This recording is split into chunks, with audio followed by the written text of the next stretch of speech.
This is Tim Bryce with my column titled, Thanks for Making a Difference. A lot of people make up a political campaign, candidates, party officials, the media, and so on. These are all important, but it is at the grassroots level where people shine and make a difference.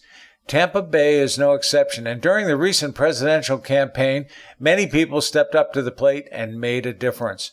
Too often these people are overlooked, but as for me, I just want to take a moment and thank the following people for making the Florida election a success for Republicans. These are people from my neck of the woods who took on a responsibility and ran with it. I'm going to mention them in alphabetical order as they all did a remarkable job. First, we have Sandy Bryant. She attended numerous Republican meetings and Trump rallies. If I wanted to know when or where a political event was being held, I just contacted Sandy as I knew she would be there as well. A very generous, hardworking, and kind-hearted lady who was always ready to pitch in and help. She appeared at so many events I began to believe she had a twin sister. Next we have Brian Burns, the publisher of the Tampa Free Press, a new daily digital newspaper. He runs the most fair and balanced newspaper in the Tampa Bay area. I encourage more people to subscribe to it. Next we have Matt English from Palm Harbor. This conservative could be counted on to stoke the conservative fires on social media and attended Trump flag rallies. Next we have Chris Ingram, an old media friend and confidant from Tampa who kept a fire under the politicians of Hillsborough County, quite often with a sense of levity. Great guy to boot. Then we have Leo Carulli, owner of Leo's Italian Grill on US 19 in Palm Harbor. He generously assisted many Republican candidates and groups at his facility. It was also one of the best places to post a GOP sign in the area. Great family and great food as well. Next we have John Keller, a retired postman who worked tirelessly to help GOP candidates with petitions, campaigning for Republicans, and actively worked the North Pinellas Republican Campaign Office. He is a man who quietly went about his business and simply did it well. Then we have Willie Lawson, a podcaster from Tampa who runs the Morning Report featuring political news and analysis. You could always count on Willie for straight, no-nonsense insight of the latest events. I was glad he was on our side. Then we have Kevin Leonard, publisher of Senior Voice America, a monthly newspaper for seniors in the Tampa Bay area. Kevin was a staunch supporter who you could depend on to get the word out to senior citizens. Pam McAloon. I've had the pleasure of knowing Pam and her husband for several years now. Great people. I like to describe Pam as the Energizer Bunny of our area. Not only was she the vice president of the Pinellas Republican Executive Committee, but also helped start the Pinellas Federated Republican Women's Club. She knows all the key political people in the area and has a knack for making things happen. A very determined and resourceful lady. Then we have Helena Nunn, another trusted friend from Palm Harbor. Helena's forte was to locate and publish real news and weed out the fake, thereby providing a reliable source of information.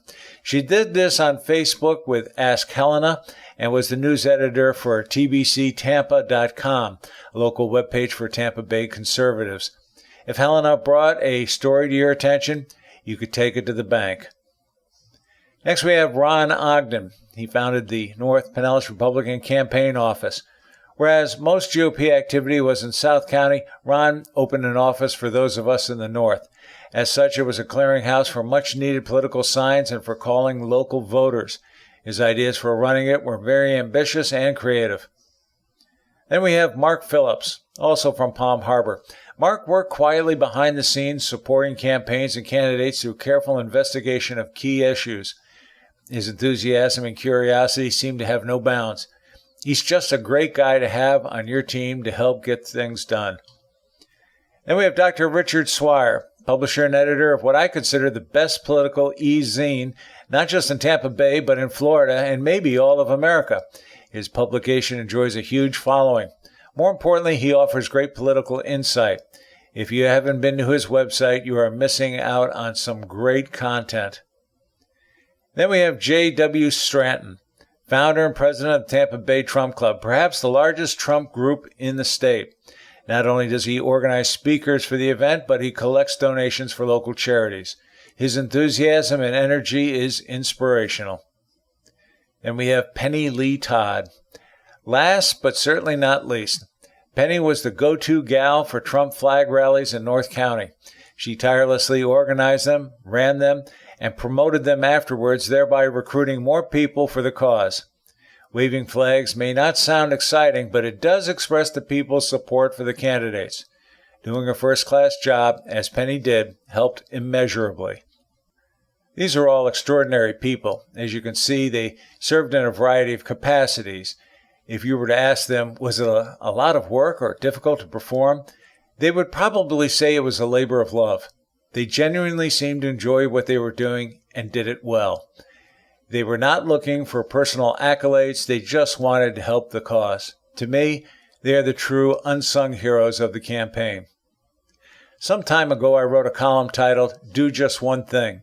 Basically, this is derived from Billy Crystal's movie City Slickers, whereby Curly, played by Jack Palance, tells Billy's character the meaning of life involves just one thing, which we must all figure out for ourselves. In terms of nonprofit organizations, I think I have an answer. If all members did just one thing for their club, it would be a better place. I'm not suggesting we do anything extremely labor-intensive. Perhaps it is something as simple as being a greeter at the door, preparing name tags, attending a meeting or social function, helping to write letters, or just helping out in some simple way. If we all did just one thing, the institution overall would flourish. Imagine what would happen if we had an army of people like the 15 mentioned above. Such people represent the backbone of any nonprofit group. They assumed responsibility, gave generously of themselves, and saw things through to completion.